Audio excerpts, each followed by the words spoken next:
Assalamualaikum warahmatullahi wabarakatuh, Bapak Ibu yang saya hormati.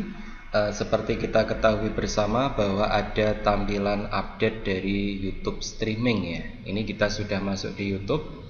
Ya, kita buat live streaming. Ada yang berbeda dari tampilan sebelumnya. Sepertinya YouTube ada update.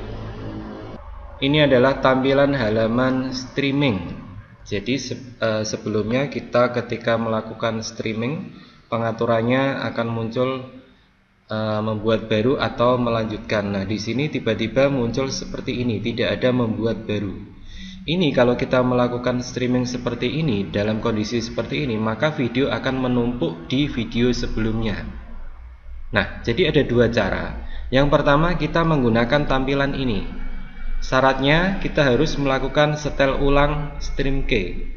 Nah, di sini pengaturannya default, tidak ada otomatis ya, tidak akan muncul stream key otomatis, sehingga kita harus melakukan setel ulang secara manual. Kita klik setel ulang, akan muncul seperti ini, setel ulang.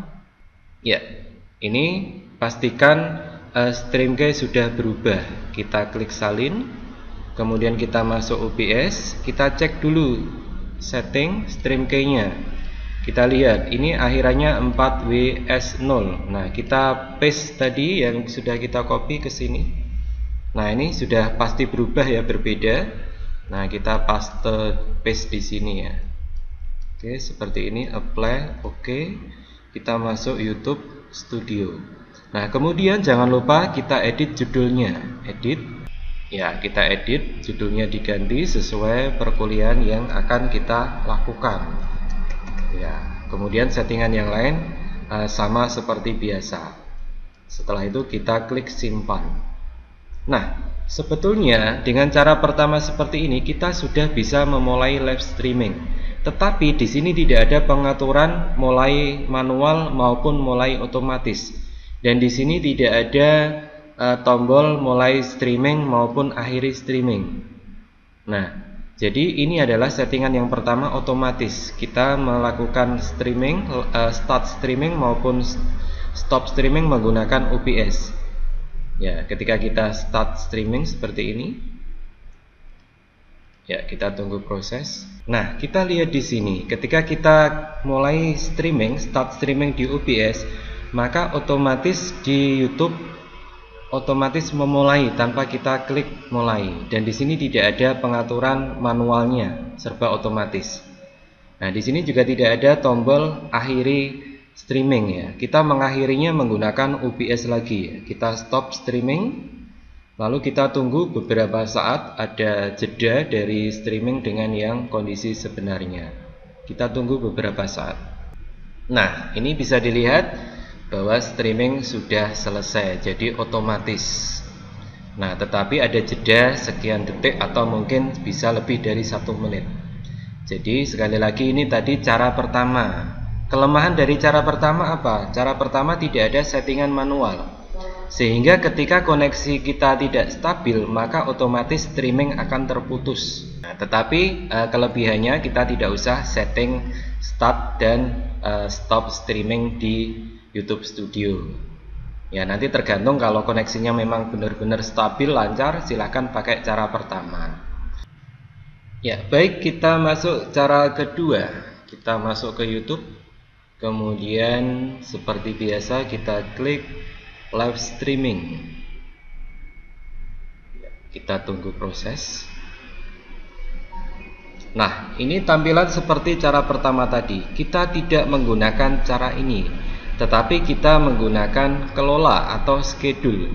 Tetapi sebelum kita masuk di schedule, kita harus merubah default stream key ini supaya nanti tidak double.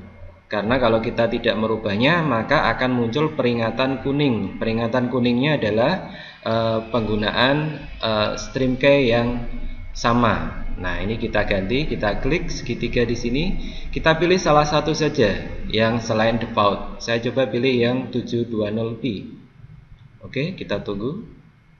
Ya, ini sudah tidak default, sehingga ini tidak akan sama stream key-nya. Lalu kita klik kelola atau schedule ya. seperti ini, maka di sini akan muncul jadwalkan streaming. Saya klik jadwalkan streaming. Nah, ini perhatikan, ini tampilannya sama seperti saat kita sebelum update YouTube. Saya klik buat baru, kemudian tulis judul kuliah sebagaimana biasa. Iya, settingan yang lain saya abaikan. Nah, di sini ini adalah schedule-nya. Kebetulan ini jam 19.47. Maka kita bisa membuat schedule 5 menit sebelum kuliah dimulai. Ini saya anggap 5 menit mau mulai ya, 19.50. Kemudian saya buat streaming. Nah, akan muncul seperti ini. Kita klik pada judul kuliah ini. Kita klik. Ya, perhatikan tampilannya ini sudah berbeda ya. Nah, di sini ada aktifkan mulai otomatis, ada aktifkan berhenti otomatis. Di sini default stream key. Nah, ini perhatikan di sini, ini juga harus kita setel ulang supaya stream key tidak sama dengan kuliah kita sebelumnya. Kita klik setel ulang. Ya, seperti ini. Dipastikan stream key-nya sudah benar-benar baru. Nah, di sini aktifkan mulai otomatis. Jadi ketika kita klik ini, kita aktifkan, maka ketika kita klik start streaming pada OBS, maka streaming otomatis berjalan. Nah, di sini aktifkan berhenti otomatis ini jangan dinyalakan supaya ketika koneksi tidak stabil, maka live streaming tidak berhenti otomatis. Jadi ada waktu buffering supaya koneksi akan menyambung kembali. Baik, sampai di sini sudah seperti biasanya ya, kita klik salin, kemudian kita masuk ke setting stream, kita paste di sini, ya kita oke. Ya, kita masuk YouTube Studio. Nah, kalau dirasa sudah siap, kita klik start streaming. Sambil kita tunggu proses, karena ini tadi aktifkan mulai otomatisnya menyala, maka kita tidak perlu melakukan start di YouTube Studio. Nah, ini otomatis langsung live. Ya, seperti ini kita sudah live. Ya, setelan streaming. Nah, di sini akan muncul button tombol akhiri streaming karena kita buat tidak otomatis. Nah, ini dengan cara yang kedua kita lebih enak. Bila mana koneksi tidak stabil, maka streaming tidak otomatis berhenti. Berbeda dengan cara yang pertama tadi, kita tidak bisa merubah settingan di sini. Ya, seperti itu. Saya klik akhiri streaming. Nah, dan kuliah sudah berakhir. Ya, terima kasih tutorial kali ini. Assalamualaikum warahmatullahi wabarakatuh.